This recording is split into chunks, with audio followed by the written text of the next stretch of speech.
Sebelum menonton, jangan lupa like, subscribe, dan tekan tombol lonceng. Selamat menyaksikan.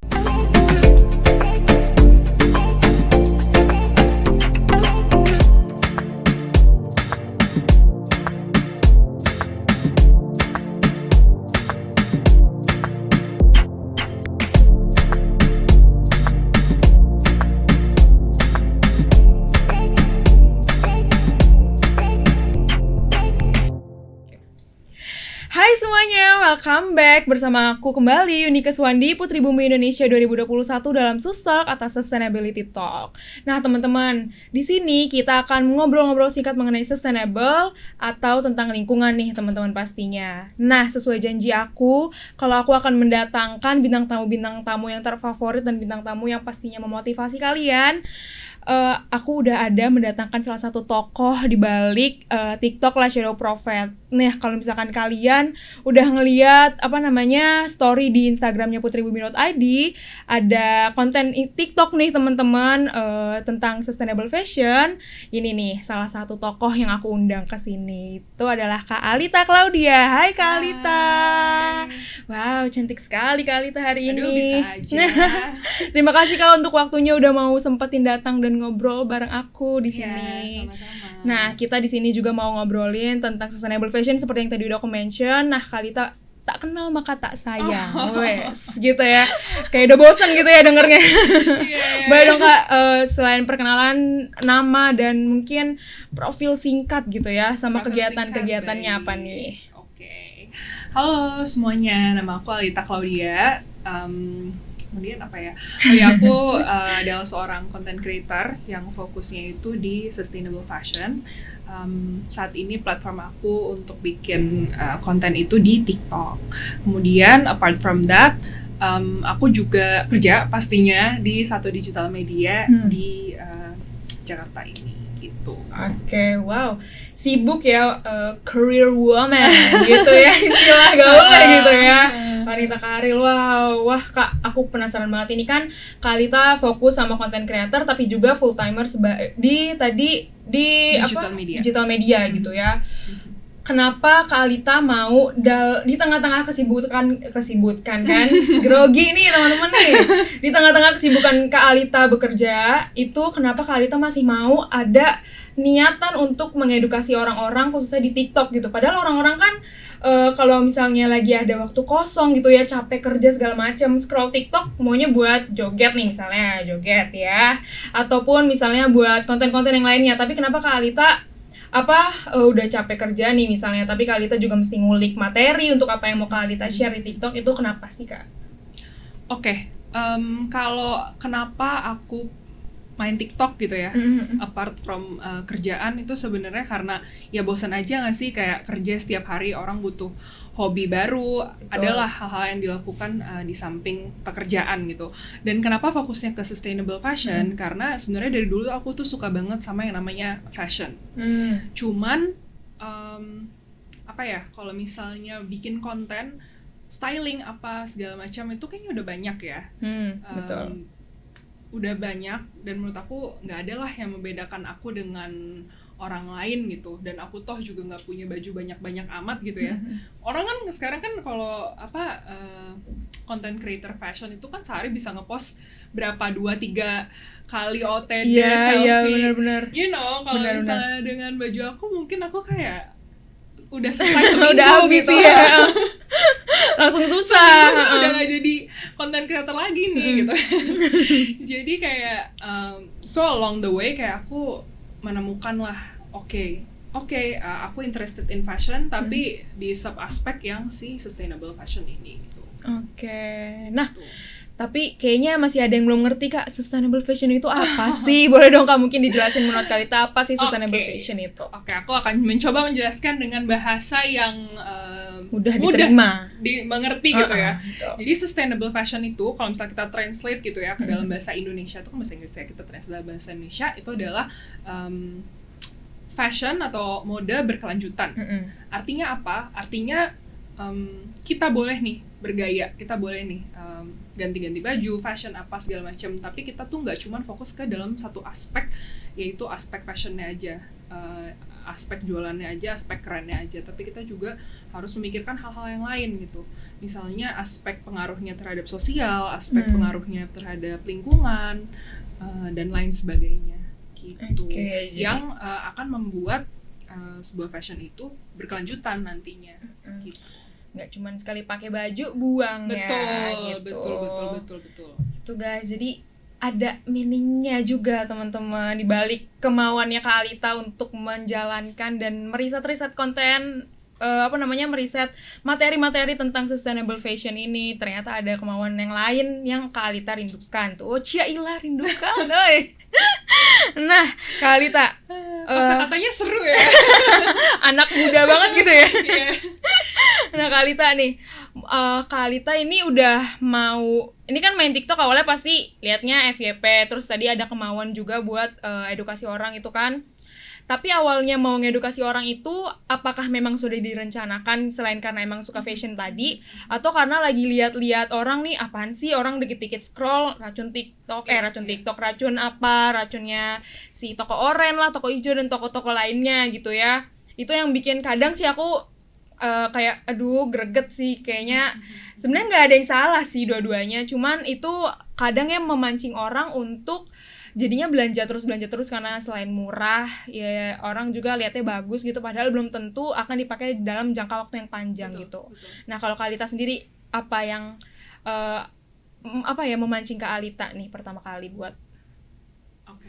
Jadi kalau misalnya kita melirik racun TikTok gitu ya, sebenarnya racun TikTok it's not a new thing, karena dulu banget tuh zaman YouTube tuh juga udah banyak ya, kayak YouTube haul. Pernah nonton gak sih? Bener, kayak zaman dulu tuh kalau brand yang kayak biasanya sih brandnya kayak Forever 21 atau misalnya boleh nyebut brand gak sih? Gak apa sih, aman. Kayak Forever 21 atau kayak brand luar tuh biasanya aku sukanya nontonnya yang kayak konten luar ya, kayak brand Melville gitu. Oh, kalau aku sukanya ini haul makeup sih. Haul makeup gitu kan, gitu. Yang kayak kadang-kadang kita ngeliatnya kok bisa ya dia sekali beli baju kok satu kardus gitu kan, kayak langsung banyak banget kayak gitu. Terus kayak mungkin kita mikirnya kayak pengen juga, it's cool, ya kan, kayak gitu. Jadi dari dulu sih sebenarnya aku juga udah merasa gitu, kayak mungkin awal-awal nonton si YouTube itu tuh kayak lucu ya, pengen juga deh tiap minggu kedatangan baju baru ya kan, gak akan bosen dong, kayak seru juga ya. Tapi lama-lama kayak aku ngelihat di di lemariku sendiri ya, yang hitungannya aku nggak sesering itu beli baju, kok lama-lama ini baju banyak tapi kok nggak ada yang gue pakai ya gitu. Pernah nggak sih ngalamin kayak gitu? Pernah. Ya kan? Pernah.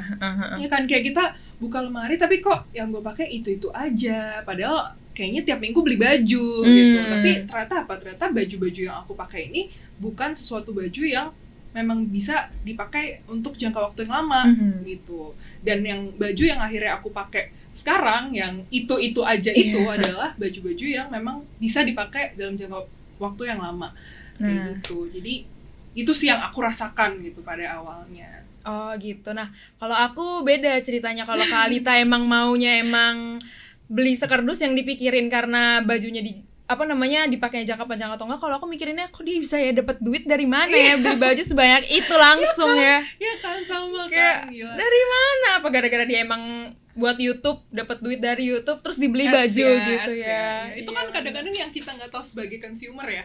Maksudnya dulu pas aku kecil gitu, SMP SMA kan mana aku tahu mereka bikin video dapat uang gitu. Iya benar. Nggak tahu, atau mungkin aku tahu lah ya.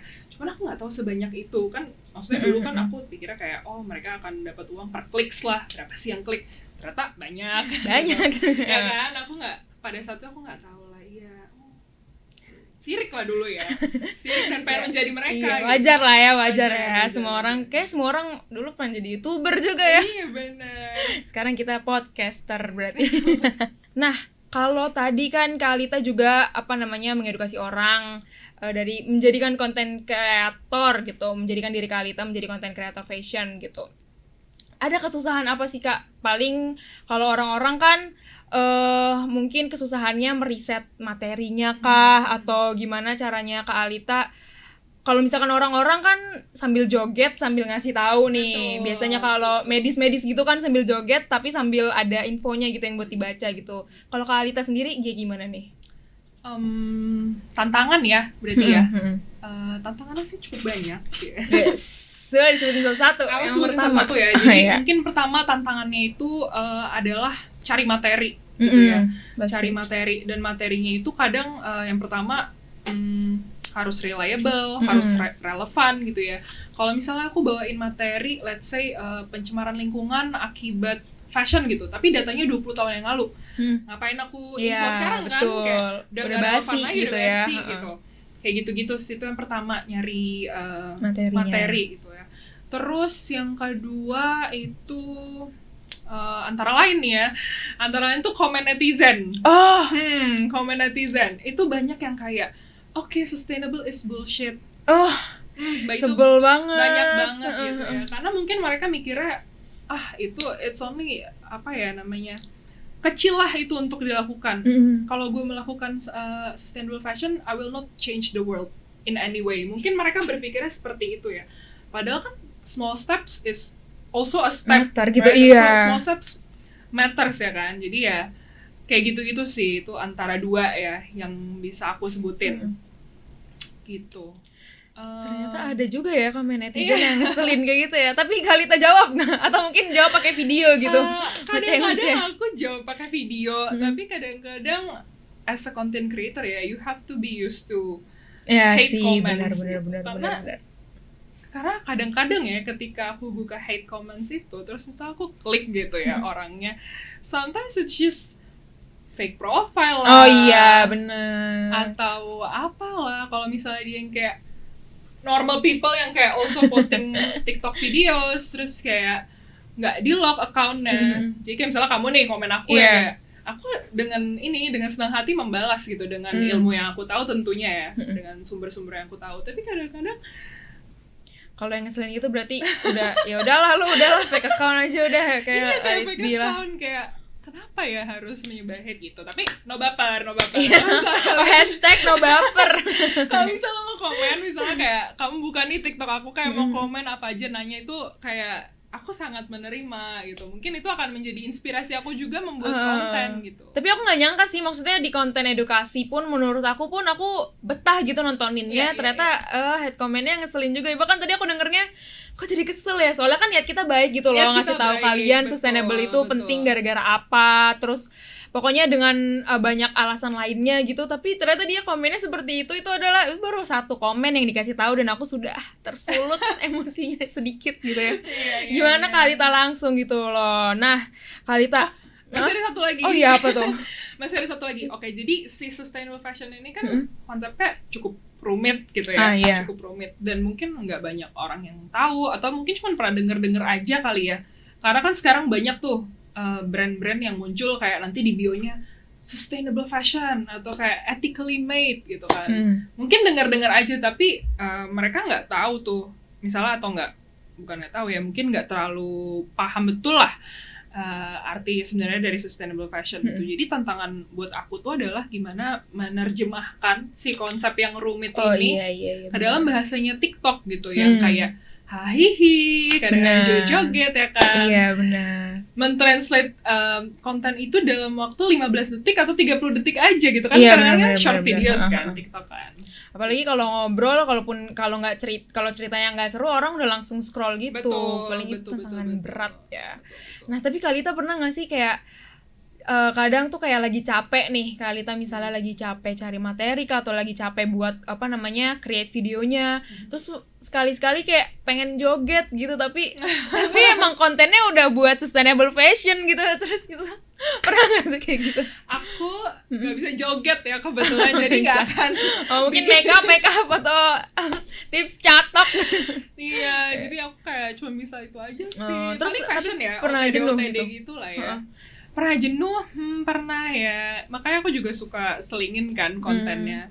Oh gitu. Probably kayak traveling apa. Aku suka traveling. Iya, sebenarnya soalnya aku pengen sebenarnya punya salah satu akun yang fokus di seperti itu gitu ya. Cuman takutnya ya itu ada kemauan-kemauan lainnya gitu ya. Jadi malah banyakan jogetnya, nanti mendingan bikin akun joget aja.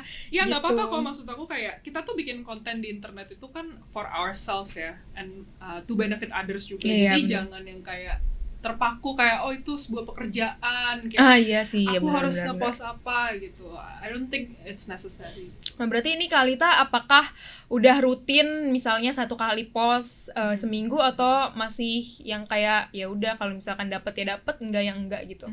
Aku sih usahakan ya 1 kali seminggu karena aku tuh biasanya Senin sampai Jumat itu padat banget kerjaannya. Iya, Jadi paham lah. jadi bikin konten tuh biasanya weekend, apalagi kan harus diedit apa segala Iya, macam bener. gitu. Jadi dalam 1 minggu mungkin 1 sampai 2 ya. Cuman nggak menutup kemungkinan aku nggak ngepost juga sih kalau misalnya lagi padat gitu. Jadi then again it's not a job gitu loh. Iya, benar. Itu kayak pure dari aku aja pengen membagikan si sustainable fashion ini ke halayak. Wow, keren sekali, amazing everybody. Nah, menurut Kak Alita mengenai sustainable fashion ini, apakah sustainable fashion ini ada berkesinambungan atau berhubungankah dengan minimalism?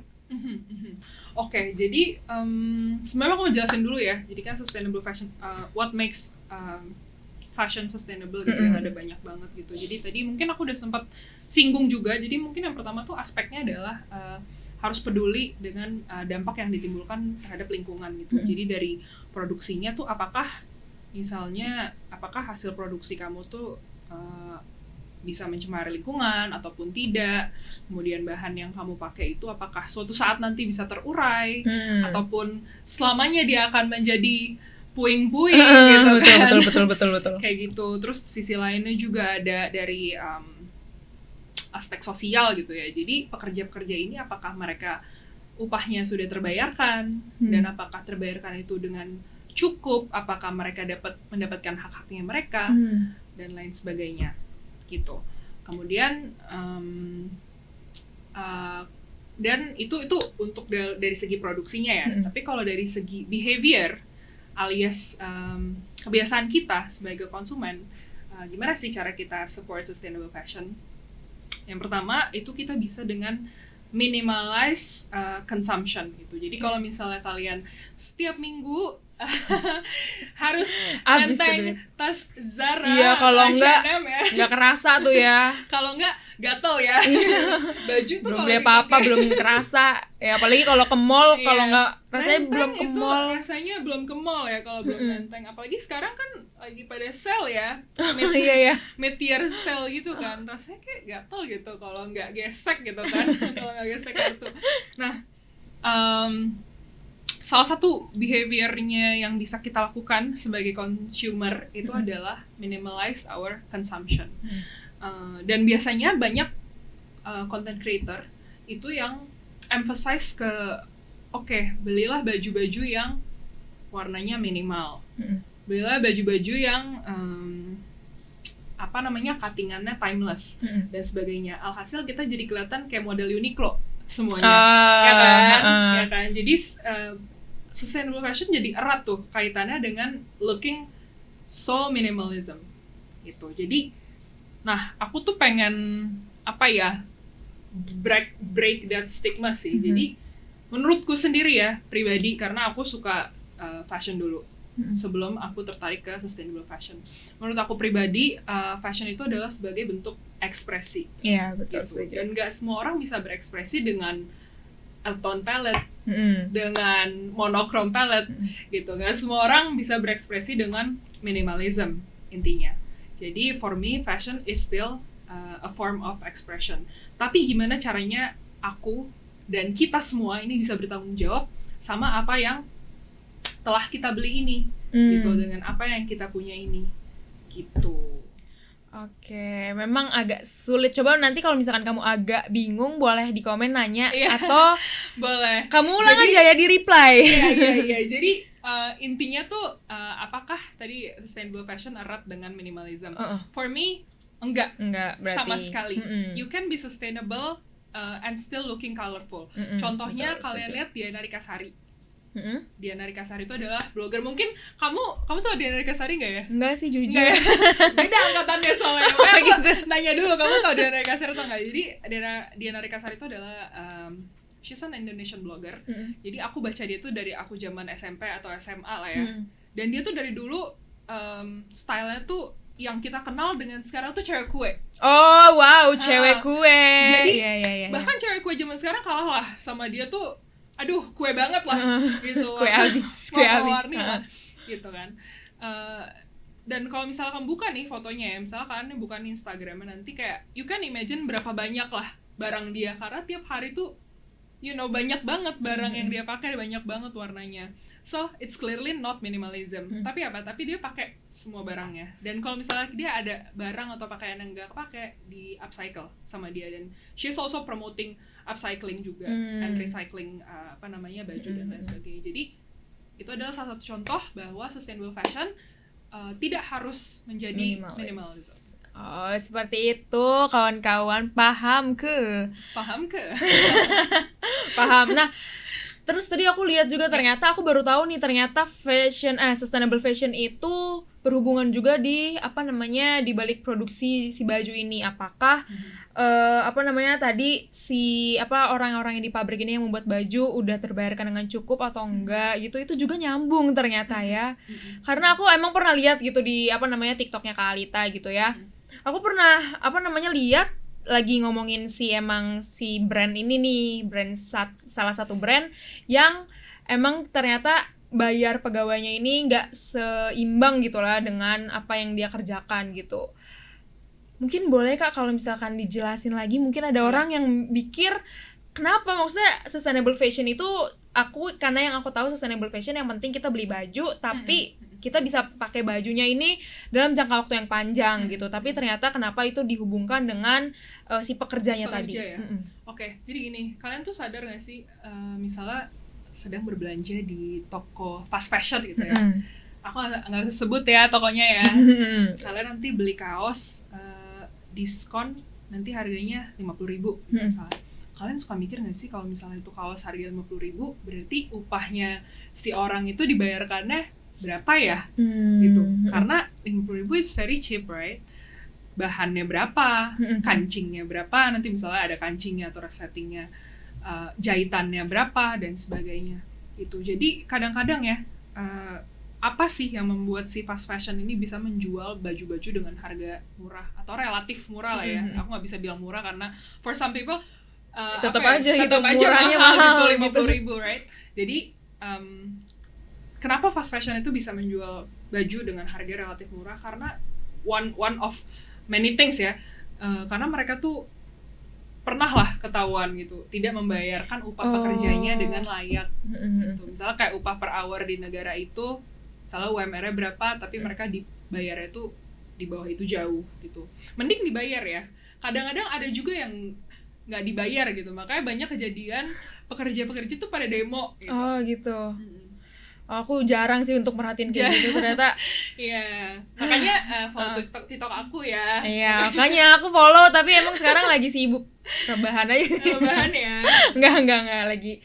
Jarang banget yuyur untuk buka TikTok ini.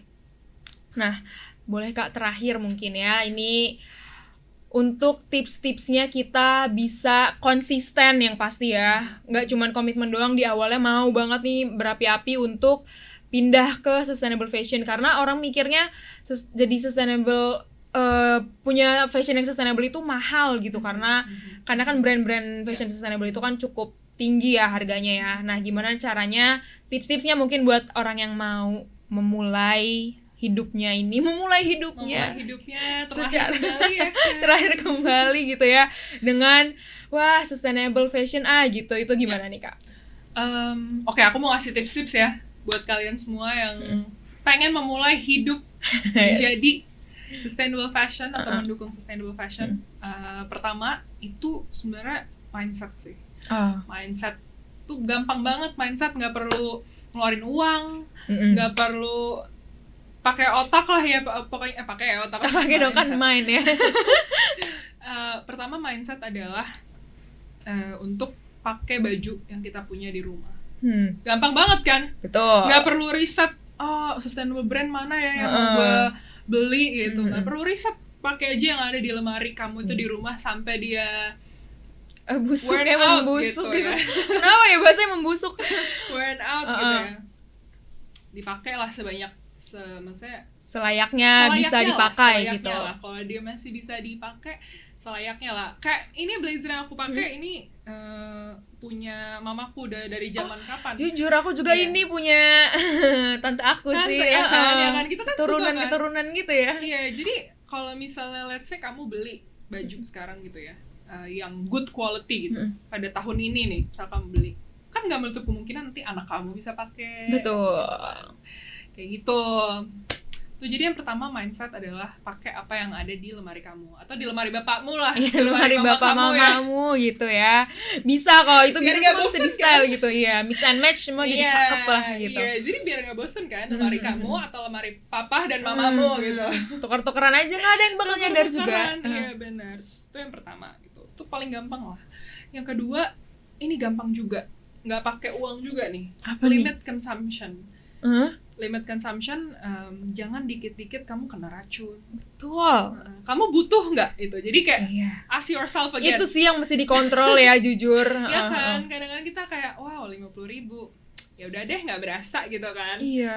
Kadang-kadang Bener. Tapi ternyata didiemin doang di lemari iya, gitu. didiemin doang di lemari. Atau misalnya kayak ngetrennya cuman kayak 3 bulan, terus 3 bulan berikutnya kayak gue udah merasa basi pakai baju ini gitu. Kan sayang ya. Iya. Kadang it's not about the money. Mungkin kayak 50.000 menurut kalian tuh kayak ada artinya, right? Iya. Mungkin kayak yaudahlah 50.000 nggak berasa ya kan. Udah kayak makan siang aja tuh 50.000 ya kan. Tapi apa namanya? Kalau misalnya kalian nggak pakai lagi, itu kan jadi waste kan, Iya, jadi betul. sampah. Kayak gitu sih. Jadi yang pertama itu tadi mindset ya. Jadi dan yang kedua itu limit consumption. Oke, jadi intinya kontrolnya di dalam diri sendiri, Betul. kawan-kawanku gitu. Tapi jujur yang kedua ini pun aku masih untungnya sudah melewati fase itu sih. Itu prosesnya memang cukup berat ya, karena apa ya, aku pernah juga yang kayak kena racun thrift sih sebenarnya. Kayak thrift kan murah gitu ya. Iya, Jadi iya. aku ini kelihatannya bagus, tapi kan thrift kan kita serem gitu buat pakai langsung gitu. Jadi harus Iya. cuci dulu. Nah, tapi setelah dicuci ternyata di akunya kayak agak kurang, ujung-ujungnya aku kasih ke mama aku. Untungnya Iya, mama aku iya. mau gitu. Jadinya Iya. nggak sia-sia gitu ya, nggak Sia-sia. jadi sampah gitu aja gitu. Tapi disitulah aku belajar buat kayak lain kali kalau mau beli baju sekiranya yang cocok di aku, yang kalau misalkan nggak bisa dicoba dan aku takut ragu-ragu, ya udah walaupun itu murah 15.000 sekalipun kan ada tuh yang di thrift kan. Itu ya mendingan gak usah dibeli lah gitu. Mendingan 15.000 kan beliin gorengan guys. Lebih enak gitu dan pasti habis gitu Serumah kan. ya, udah serumah ya. Iya, bener 15.000 15.000 udah serumah itu udah kenyang gitu. Apalagi kalau pakai nasi ya. Oke ya. Indonesia banget gitu ya. Oke, jadi thank you Kak Alita atas ilmu-ilmunya.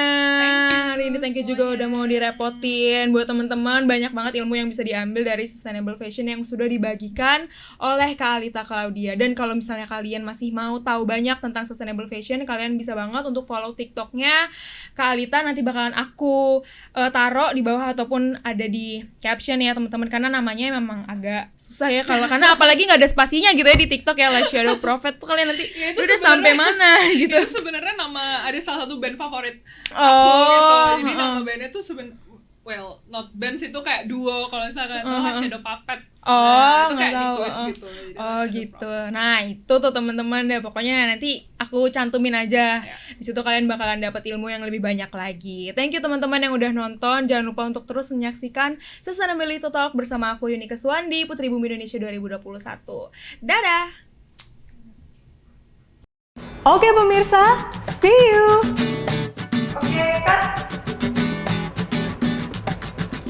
Nah sahabat Eljon, sudah selesai nontonnya. Jangan lupa ya untuk like, subscribe, dan share ya. Dah.